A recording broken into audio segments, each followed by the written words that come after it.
YSR Congress party అనేకమైన అంశాల మీద ప్రభుత్వాన్ని ప్రజల తరపున నిలబడి ప్రశ్నిస్తున్నటువంటి విషయం మీ అందరికీ తెలుసు.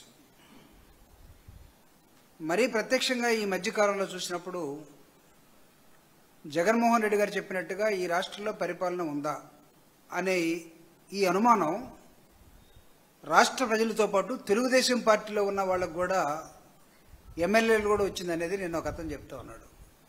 అవును, ముఖ్యమంత్రి చంద్రబాబు నాయుడు గారే. ఆ పార్టీ తరఫున గెలిచిన ఎమ్మెల్యేలు మేమందరం కూడా ఎమ్మెల్యేలమా లేకపోతే ప్రతిపక్ష పార్టీలో ఉన్న వాళ్ళమా మాకు అర్థం కావట్లేదని వాళ్ళకే వాళ్ళు ఒక ప్రశ్న వేసుకొని మాట్లాడుతున్నటువంటి సందర్భం ఈ రాష్ట్రంలో ఉంది. ఎందుకు వచ్చింది?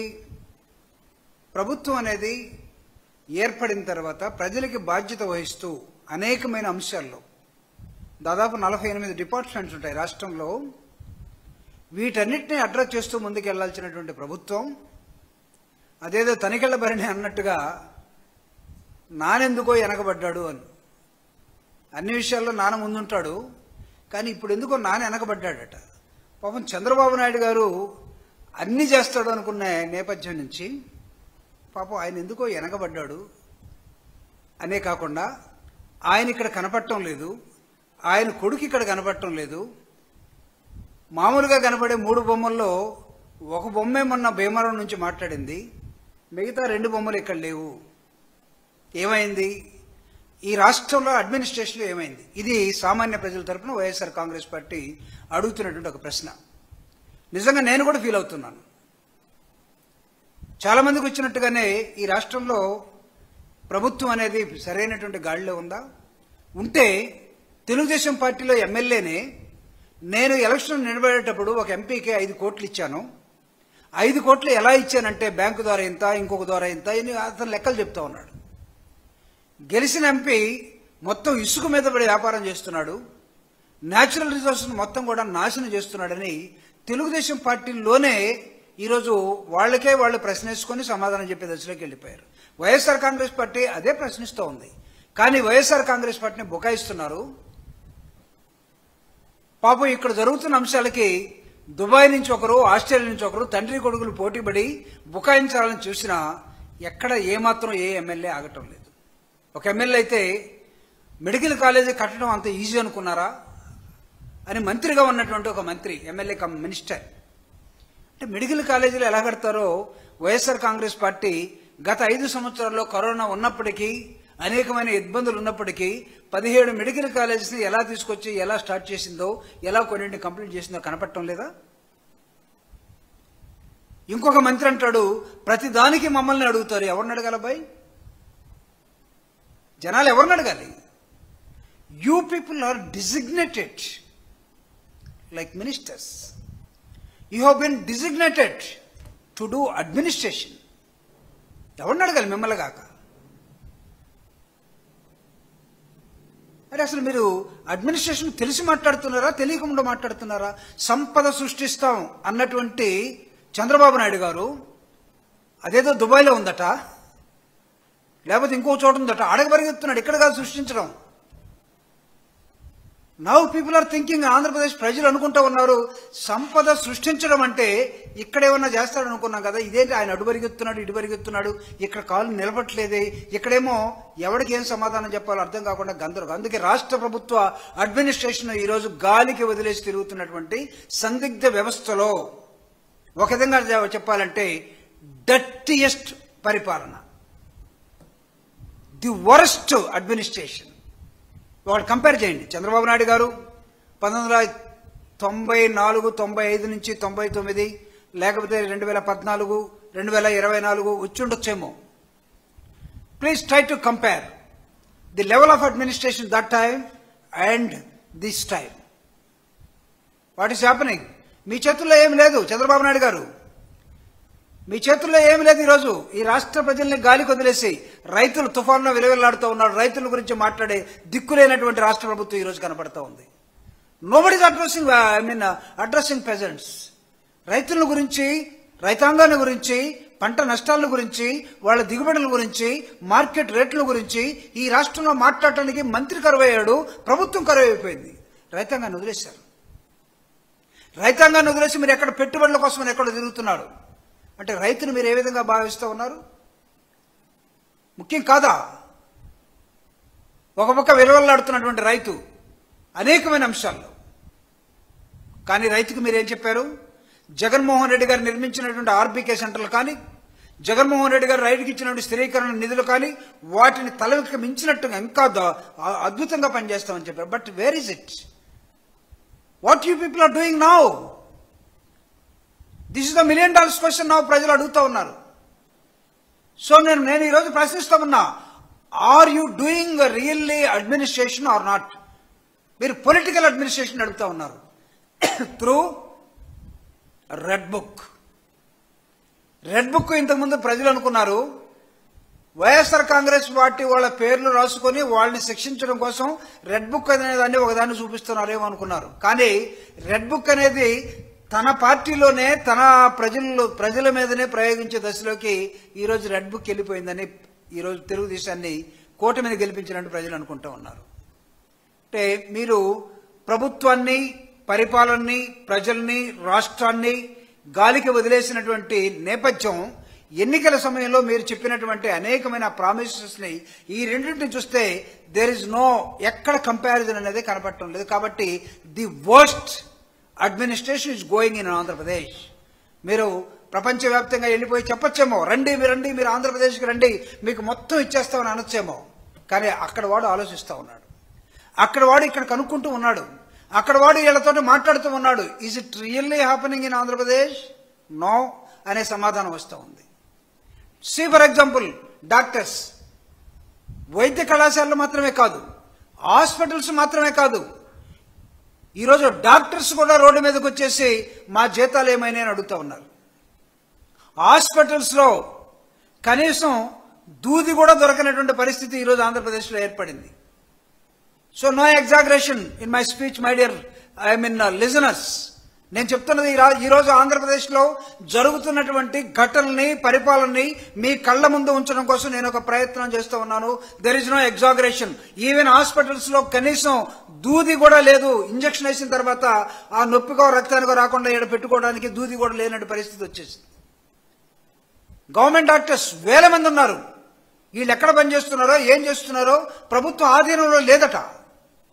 రైతులకు మీకు సంబంధం లేదు, గాలికి వదిలేశారు. డాక్టర్స్ని గాలికి వదిలేశారు. ది నెక్స్ట్ సెగ్మెంట్ విద్యార్థి విభాగం. ఈరోజు కాలేజీలు ఏమైనా నడుస్తున్నాయా? నడుస్తూ ఉంటే ఫీజు రీయింబర్స్మెంట్ ఉందా? లేదు. బయటకు వస్తూ ఉన్నారు విద్యార్థులు, బయటకు వస్తూ ఉన్నారు మా ఫీజు రీయింబర్స్మెంట్ మాకు ఇవ్వండి అని. వాళ్ళు కాక మేనేజ్మెంట్స్ బయటకు వచ్చేసాయి. కాలేజ్ మేనేజ్మెంట్స్ మీ మీద దండెత్తడానికి, మిమ్మల్ని ప్రశ్నించడానికి ప్రభుత్వాన్ని. అరే మీరు వచ్చి ఒకటిన్నర సంవత్సరమే కదా, 1.5 సంవత్సరంలోనే ఇంతలానే తేలిపోయే వాళ్ళు మీకున్న ఎక్స్పీరియన్స్ ఏంటి? మీరిచ్చినటువంటి డాంబికం ఏంటి? మేము కూటమిగా ఏర్పడతామన్న దానికి మీరు చేస్తున్నదేంటి? విద్యార్థులు బయటకు వస్తున్నారు, కాలేజీ మేనేజ్మెంట్ బయటకు వస్తుంది, రోగులు బయటకు వస్తూ ఉన్నారు, డాక్టర్లు బయటకు వస్తూ ఉన్నారు, రైతులు బయటకు వస్తున్నారు, రైతు కూలీలు బయటకు వస్తున్నారు. వీళ్ళందరినీ అడ్రస్ చేసే మీ డిపార్ట్మెంట్స్ లో ఉన్నటువంటి మంత్రులు బయటకు వస్తూ ఉన్నారు, ఎమ్మెల్యేలు బయటకు వస్తూ ఉన్నారు. What type of administration we don't understand. భారత రాజ్యాంగానికి లింక్ అయినటువంటి అడ్మినిస్ట్రేషన్ ఈ రాష్ట్రంలో ఉందా? గవర్నర్ ఒకసారి చెక్ చేసుకోవాలి. My dear governor, his excellence YSR Congress party is requesting to look into this. ఇక్కడ ఒకసారి చూడమని మేము అడుగుతా ఉన్నాం. ప్రతిదాన్ని గాలికి వదిలేసినటువంటి ఈ పరిపాలన ఇదొక పరిపాలన. ప్యాకాట్కి వస్తే భీమవరంలో ప్యాకాట్. డిప్యూటీ సీఎంగా ఉన్న అతను తన నియోజకవర్గాన్ని వదిలేసి భీమవరంలో ఏలుబెట్టి భీమవరంలో ప్యాకాట్ ఆడుతూ ఉంటే అక్కడ ఉన్నటువంటి డిఎస్పీ ఏం చేస్తున్నాడనే డైరెక్ట్ గా డీజీపీకి ఒక లెటర్ రాస్తాడు. అంటే ప్యాకాట్ ఉన్నట్టా లేనట్టా? ప్యాకాట్ ఉంటే ఇది నాణ్యమైన ప్యాకాట్ అందామా, నాణ్యమైన మందులాగా? ఏమో చంద్రబాబు నాయుడు గారు నాణ్యమైన ప్యాకాట్ని ఏమైనా ఆడిస్తున్నాడేమో, నాణ్యమైన మందు ఇచ్చినట్టుగా. నేను వస్తాను, నెక్స్ట్ వస్తాను. స్పూరియస్ లిక్కర్, నకిలీ లిక్కర్కి వస్తాను నేను. నెక్స్ట్ సబ్జెక్ట్లో అది ఉంటుంది. ఈరోజు ప్యాకాట్ మీద డిప్యూటీ సీఎం పడ్డాడు. కానీ తన నియోజకవర్గానికి దగ్గర ఉన్న తునిలో గవర్నమెంట్ హాస్టల్స్లో ఉన్నటువంటి ఒక పాప ఏమైందో, తర్వాత ఏమైందో, పోలీసులు ఏం చేస్తున్నారో, అక్కడ ఏం జరుగుతుందో డిప్యూటీ సీఎంకి తెలియటం లేదు. ఆ పక్కనే హోమ్ మినిస్టర్ ఉంటారు తుని పక్కన. ఆవిడ ఎప్పుడు ఎందుకు మాట్లాడుతుందో, నేను ఆవిడ గురించి చాలా తక్కువ మాట్లాడదలుచుకున్నాను. ఎందుకంటే she doesn't have any power. ఆవిడని అటు పరిగెత్తు ఇటు పరిగెత్తు అంటారు కానీ పాపం పరిగెత్తలేక నానెందుకో వెనకబడ్డాడు అంటాను చూడు, పాపం అనిత ఎందుకో వెనకబడిపోయింది. పరిగెత్తుంది కానీ నో రిజల్ట్.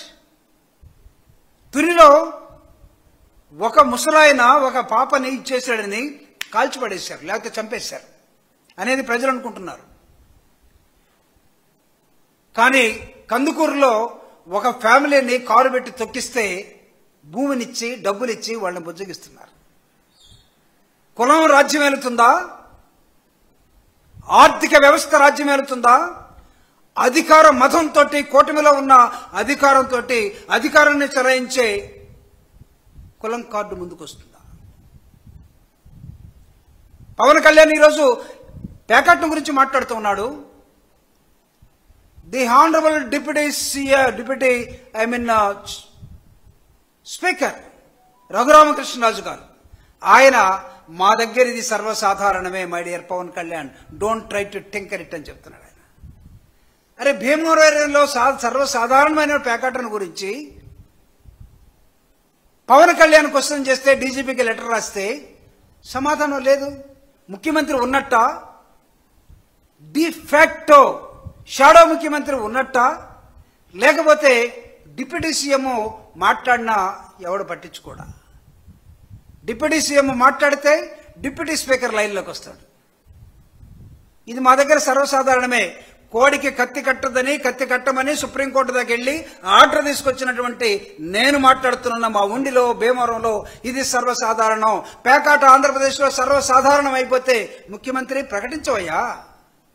ఇక్కడ పేకాట్లో సర్వసాధారణమే, ఇప్పుడు చీప్ లిక్కర్ సర్వసాధారణమే, ఇక్కడ మాఫియా సర్వసాధారణమే, ఇక్కడ ఇసుక కానీ లేకపోతే న్యాచురల్ రిసోర్సెస్ కానీ మొత్తం వాళ్ళకి సంబంధించిన వాళ్ళు ఏరుకొని వెళ్ళిపోతారు. ప్రభుత్వం అంటే చూస్తూ ఉండిపోతుంది. మా మధ్య గొడవలకే మేము సరిపోతున్నాం, మేము ఇంకా పరిపాలించాలని. నా మాటల్లో కాదు. జనానికి జ్వరం వస్తే నేనేం చేయాలని ఒక మంత్రి అంటాడట, ఆరోగ్య శాఖ మంత్రి. ఏమని మాట్లాడాలి ఇక్కడ? Health minister, his fundamental duty is that he has to take care the minimum health of the people. జ్వరం వస్తే నేనేం చేయాలని ఒక మంత్రి అంటాడు. లా అండ్ ఆర్డర్ లేకపోతే నేనేం చేయాలని ఒక హోంమంత్రి అంటుంది. లా అండ్ ఆర్డర్ కూడా సర్వసాధారణం అట. హోంమంత్రి చేతిలో లేదు, కానీ హోంమంత్రితో ఇస్తారు. లా అండ్ ఆర్డర్ గురించి ఈ రాష్ట్ర ముఖ్యమంత్రి ఏ రోజు మాట్లాడు. బెదిరిస్తాడు, ఎమ్మెల్యేలను బెదిరిస్తాడు, లేకపోతే ఎమ్మెల్యే మంత్రుల్ని బెదిరిస్తాడు. ఏమనుకుంటున్నారు? ఆ సర్వే చూపిస్తా, ఈ సర్వే చూపిస్తా, తాట తీస్తా, దీంతో సరిపోతా ఉంది. కానీ నువ్వు ఎక్కడ ప్రొడక్షన్ జరుగుతూ ఉందో, ఆంధ్రప్రదేశ్ని ఏ విధంగా మీరు దాన్ని ఏమంటారు, మొత్తం సంపదను ప్రొడక్షన్ అంటాం కదా, అవునా? సంపద అంటే ఏ ప్రొడక్షన్? లిక్కర్ ప్రొడక్షనా, జ్వరాల ప్రొడక్షనా, ప్యాకెట్ ప్రొడక్షనా, ఇసుక అమ్ముకునే ప్రొడక్షనా, లేకపోతే రోడ్లు గందరగోళంగా ఉంటే మాట్లాడిన ప్రొడక్షనా? What type of production? లేకపోతే సినిమా ప్రొడక్షనా? డిప్యూటీ సీఎం అసలు కనబడ్డు. 1 గంట 2 గంటలు ఆంధ్రప్రదేశ్లో కాలు నిలిచేది, తర్వాత ఎటో ఫ్లయింగ్. సో ఇన్ని అంశాల మీద ఇంకొక మంత్రి అంటాడు, అన్ని సమస్యలు నాకు చెప్తే నేను ఎక్కడ చేయాలయా అంటే ఎవడో చెప్పాలి ఈ రాష్ట్రంలో? మెడికల్ కాలేజీలకు అట్లయినటువంటి medical health ministers, civil supplies, ఆయన పోయి ఇంకొకటి కంప్లైంట్ చేస్తాడు, ఆయన ఇంకొకటితో మాట్లాడతాడు. సంథింగ్ లైక్ అసలు వెరీ వెరీ ఏ పదం వాడాలి, ఇమ్మెచ్యూర్ అడ్మినిస్ట్రేషన్ ఆంధ్రప్రదేశ్లో ఉంది. మై డియర్, ఎవడైనా సరే ఆంధ్రప్రదేశ్లో ఫ్యాక్టరీ పెట్టాలన్నా లేకపోతే పెట్టుబడి పెట్టాలన్నా రావటానికి ప్రయత్నించేవాడు, రిమెంబర్ వన్ థింగ్, మీ మంత్రులు మాట్లాడే ప్రతి అంశాన్ని వాళ్ళు రికార్డు చేసుకొని కూర్చున్నారు. వెన్ ది మినిస్టర్, నేను ఇక్కడ నేమ్స్ తీసుకుంటున్నాను, నారాయణ గారు మాట్లాడతారు నాతోటి, మా వర్మ పిఠాపురం నుంచి మాట్లాడతాడు, నా పరువు పోతుందని అతన్ని జీరో చేసిన మాట్లాడుతున్నా అంటాడు, అతను మళ్ళా మాట్లాడతాడు, నారాయణకి ఎవడు చెప్పాడా నేను జీరో కాదంటాడు. ఇది టీవీలో వచ్చింది, పేపర్లో వచ్చింది. ఒక మంత్రిని అసలు నాకు సంబంధం లేదు, ముఖ్యమంత్రి చూసుకుంటా అన్నాడు. ముఖ్యమంత్రి చూస్తున్నాడా లేదో తెలియట్లేదు.